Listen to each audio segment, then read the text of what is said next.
ನಮ್ಮ ಭಾರತ ದೇಶದಾಗ ಒಂದು ಹೊಸ ಕಾನೂನು ತಯಾರಾಗಕತ್ತದ. ಅದ್ರ ಮೇಲೆ ವರ್ಕೌಟ್ ನಡೆದದ.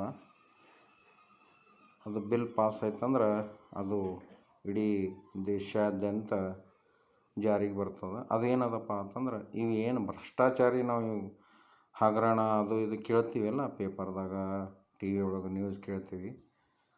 ಅದು ಯಾರೇ ಆಗಿರಲಿ, ಇನ್ನು ಮುಂದೆ ಯಾರೇ ಭ್ರಷ್ಟಾಚಾರಿ ಮಾಡಲಿ, ಏನೇ ತಪ್ಪು ಮಾಡಲಿ ಅಥವಾ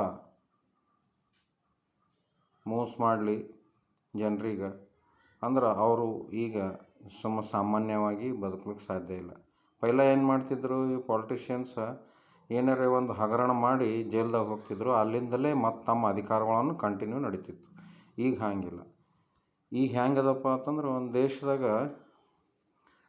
ಪಾಲಿಟಿಷಿಯನ್ ಆಗಲಿ, ನಾನೇ ಆಗಲಿ, ಯಾರೇ ಆಗಲಿ, ಏನೇ ಭ್ರಷ್ಟಾಚಾರ ಮಾಡಿದ್ರೆ ಅವರು ಜೈಲಿಗೆ ಹೋಗೋದಂತೂ ಶಾಶ್ವತ.